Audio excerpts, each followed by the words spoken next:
Welcome to my Halloween special. I say special, it's not any more special than my usual videos, so don't get your hopes up or anything. One thing I've always learned is always set your expectations low. I always set my expectations low, that way I'm never disappointed. Well, I still am. Sometimes. But yeah, anyway, do you like my Halloween scene I've set up here? I've got a pumpkin, of course, the scariest of all the vegetables. I think you'll find that's a fruit. Okay, fruit, vegetable, whatever. It's the scariest of all the fruits and vegetables put together anyway. Not sure why, but they just are. I mean, look at that face. Pretty scary, isn't it? Ghosts, skeletons, and spiders' webs as well, although they're not decorations. I just don't clean my apartment enough, but they're associated with Halloween, aren't they? For some reason. I guess because Halloween is supposed to be scary and a lot of people are scared of spiders.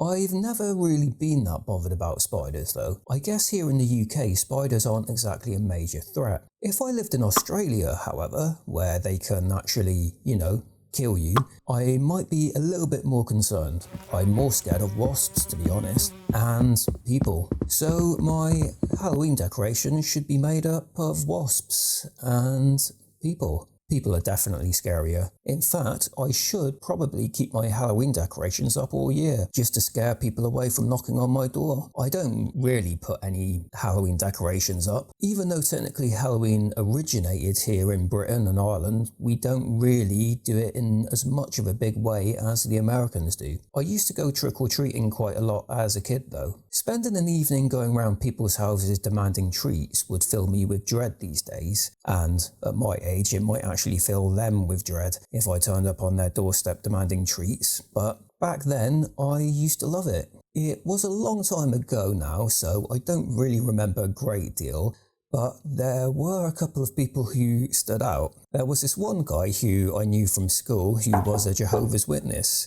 I remember when we knocked on his door at Halloween, if his dad answered, he would get really angry and slam the door.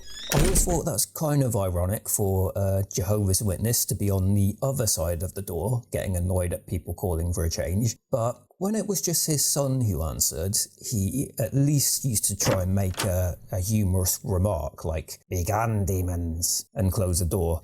At least I think he was joking. Also, that reminds me, at Christmas we used to do carol singing, and when we called on his door, he used to say, "Bah, humbug," which I think was quite amusing at the time. It was better than some of the other responses we got anyway. There was also a woman I remember who always used to be critical of our costumes. One year must have been particularly low energy on the costume front. Let's just say I wasn't the most scariest looking thing in the world. In fact, the woman scared me a lot more than the other way round. She went on a rant about how bad our costumes were. "You call that a costume? Oh, come on, that's a real lack of effort this year. I'm very, very disappointed." But speaking of lack of effort, there was one year me and a few friends didn't even wear anything Halloween related whatsoever, or even do it on Halloween. In fact, we did it about a week after Halloween. It was a Sunday afternoon and we were so bored we decided to try our luck trick-or-treating. So there we were, audaciously knocking on people's doors in early November in our normal clothes, saying, "Trick or treat?" I don't remember this being my idea, by the way, but I went along with it anyway. Fortunately, we didn't knock on the critical woman's door. She would have gone absolutely nuts. The reaction from people was everything from amusement to bemusement to anger. From what I recall, most people politely declined, but some of them actually laughed and gave us some treats anyway. I guess they were just amused by our sheer brazenness. Some people got annoyed at us though. Come to think of it though, there were people like that when we made the effort to actually do it on Halloween anyway. We never played a trick on anyone. Does anyone actually play a trick? I've heard of TPing a house, so basically covering a house in toilet paper. In recent times, because of COVID and all the panic buying, I'm sure that would be regarded as more of a treat to find an abundance of toilet paper. I don't really get trick-or-treaters at the place I live now, although I remember them coming round when I was living at my mum's house. I remember feeling too socially anxious to answer the door sometimes, which I felt guilty about. I did answer it a couple of times though. I don't really think kids get my type of humour though. Trick or treat! I'll have a treat please. What? A treat. No, only joking. There you go. My joke for them this year is to offer them some toilet paper and hand wash as a treat.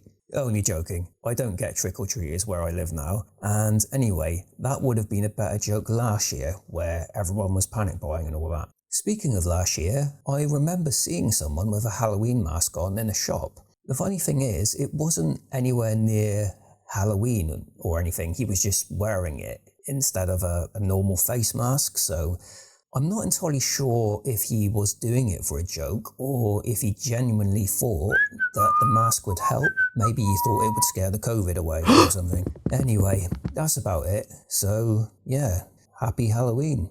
Is that it? Is that it? Is that really how you're going to end a Halloween special? I'll show you how to do a proper Halloween video. You need to do something like this.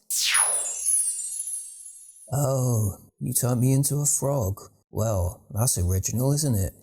I always suspected you were a witch.